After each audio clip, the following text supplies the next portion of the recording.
everyone. Welcome back to this week's podcast. This week's topic is Ask and Receive.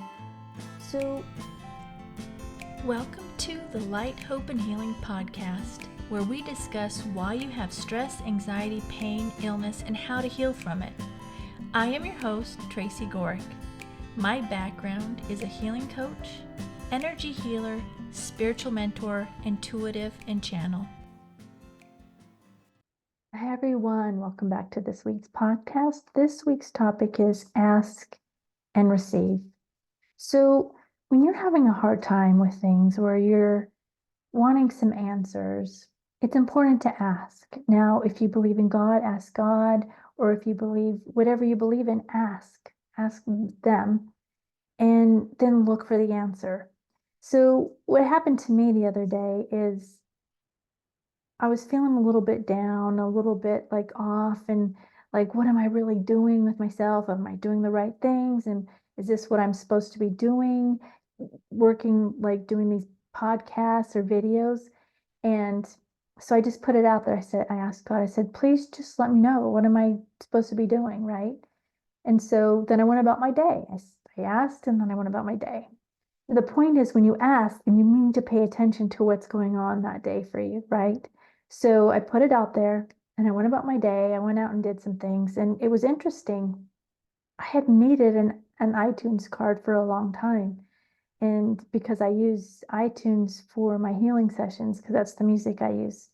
And I put it out there, and all of a sudden I remember, like, oh, I need to go get an iTunes card at Walgreens. So I go to Walgreens and I'm standing in line, and there's this little old guy standing there, and he's really friendly. He was a little disheveled, but he was the friendliest person ever. And he was talking to the people in front of him, and he was talking to the person behind him. And then I was behind that. So I was like two people behind him.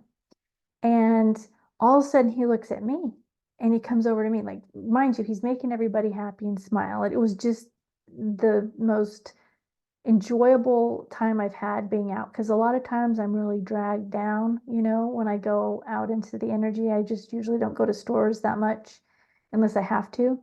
And he was such a joyful person. He was lifting everybody's spirits. He was really raising the vibration of everybody in line, and everybody was smiling, everybody was joking. And it was these two kind of tough guys who was in front of him and behind him, and they were totally enjoying his conversation.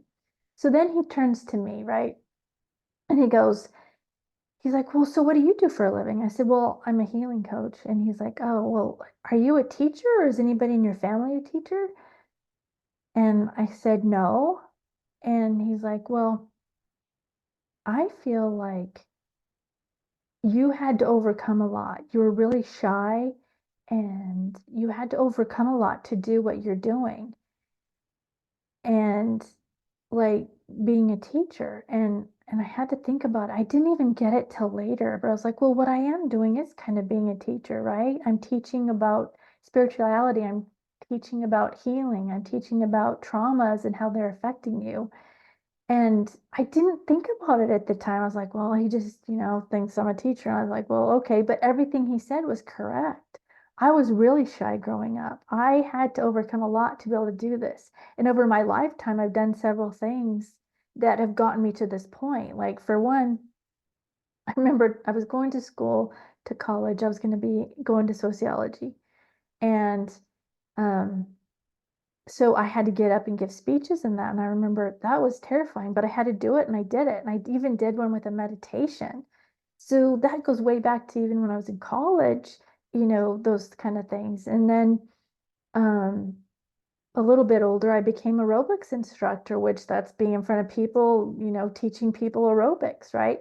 And then a little bit farther down the line, I became a La Leche League leader, and then attachment parenting leader. So when I look back, for over my whole life, I was being a teacher and coming into this. So it was amazing to see or hear from him what I was doing and what I was maybe meant to do. And so there was my answer. This little angel was there. That was my answer that I had asked for that morning. So if you have a question, if you're feeling low, ask. Ask God, ask whatever your belief system is for the answer, but then pay attention to it because I almost missed it. I almost missed this little guy because he was being so joyful and just helping lift everybody up. But then he pulled me aside and brought that to my attention and reminded me that I am a teacher, right? And that's what I'm here to do is be a teacher. So I just had that thought today. I was working on a client and I wanted to share that with you. So I wanted to do a quick video to share this experience and to remind you that you can get the answers also. And they're going to be in the craziest ways, maybe sometime, like the little guy in line at the store. Just look for them because you're asked, you're going to get the answer, but you have to pay close attention to what you're getting or you might miss it. All right, so that's what I've got for today. Go do something you love every day. Do something you love every day. Do a little thing of self-care. Drink tea, Epsom salt bath, pray, meditate. And then look for the good in everything. Look for the good in everything and everyone. And then finally, write 10 things you're grateful for. Do these things, and I promise you, you're going to see a difference in your life. Also, all the links are in the description below. If you want a free healing meditation, that is in the description below. You just sign up and you'll receive it in your email. Any questions, let me know. I'd love to hear from you. So that's what I've got for today. I love you all, and I will see you soon. Bye.